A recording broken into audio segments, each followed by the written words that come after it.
In this video, I'm going to go over a doubles tip, and I'm going to probably do separate videos for each different doubles tip I have for you. So there's a couple of things that I think are the fundamentals of playing great doubles, and I haven't talked about a lot of doubles because, you know, most of the time it's just me out here, so I don't have 4 players to demo, but I feel like it's so important that players understand some of these fundamentals. So I'm going to go out on a limb, and you're going to have to use a little bit of your imagination, but we're going to learn some very, very good tips for doubles. Doubles tip number 1.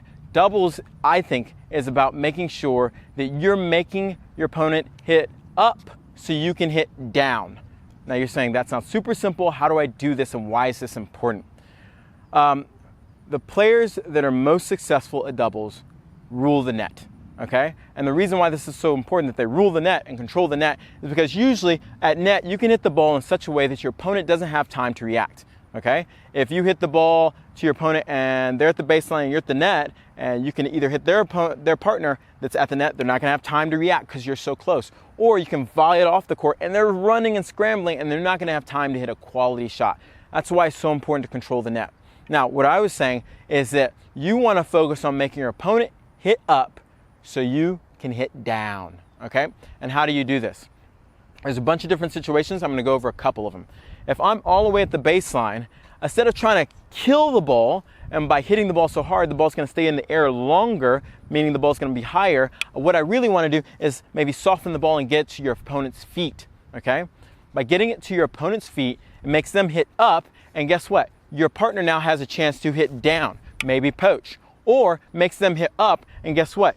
The ball's short, and guess what? You can take the ball because it's gonna bounce a little higher, and now hit down with a ground stroke and be aggressive or get to net. That's why it's so important to understand this one concept of always trying to make your opponent hit up so you can hit down. Another tip, I call this kind of red flag. Whenever I see my opponent, especially if I'm at the net, if I see my partners hit them a low ball and they're hitting this ball up, guess what? This is a red flag for me to run across and properly poach. Why? Because from this position here, the safest part when you're hitting up on the ball is to go over the low part of the net, which is cross court, okay? Rarely they might go down the line, but still they're going over the high part of the net, and usually you only find very advanced players doing that, okay? Generally, I'll still 80% of the time see them doing this, and that's my opportunity to poach and take control of the point.